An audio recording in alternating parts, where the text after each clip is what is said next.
ஆண்டவரே இயேசு கிறிஸ்துவுக்குள் மிகவும் பிரியமான சகோதர சகோதரர்களே, ஆமென். மனுபுத்திரன் இருதயம் இன்னைக்கும் ஏன் பொல்லாப்பு செய்ய துணிகரம் கொண்டு இருக்கிறது என்று சொன்னால், ஆமென். துர்க்கிரியைகளுக்கு தக்கதான தண்டனை சீக்கிரமாய் நடாதபடினாலே அவர்கள் மேலும் மேலும் என்ன செய்தாங்கன்னா பாவம் மேலே பாவம் செய்து கொண்டிருக்கிறார்கள்.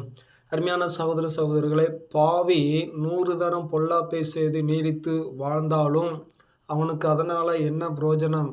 ஆமென். ஒன்றுமில்லை. ஆனால் தேவனுக்கு அஞ்சி ஆமென் அவருக்கு முன்பாக பயந்து இருப்பவர்களே நன்றாய் என்ன செய்வாங்கன்னா இருப்பார்கள் என்று சொல்லி பரிசுத்த வேதாகமத்தில் எழுதப்பட்டிருக்கிறது. அருமையான சகோதர சகோதரிகளே, துர்க்கிரியைகளுக்கு தண்டனை சீக்கிரமாக நடவாதுதான். ஆனால் மனுஷன் அதனால் துர்க்கிரியைகளுக்கு தண்டனை நடவாது என்று சொல்லி மேலும் மேலும் பாவத்து மேலே பாவம் செய்து கொண்டிருந்தார் என்று சொன்னால் நாம் தேவனுக்கு எப்படி நாம் அஞ்சி வாழ முடியும்? நாம் எப்படி நன்றாக இருக்க முடியும்? அதை நாம் சிந்தித்து பார்த்து ஆண்டவரிடத்தில் நாம் கேட்கும்போது ஆண்டவர் நமக்கு அதை உணர்த்துவார். அதன்படியாக நடப்போம். ஆண்டவருடைய நாமத்தை மேம்படுத்துவோம். ஆமென்.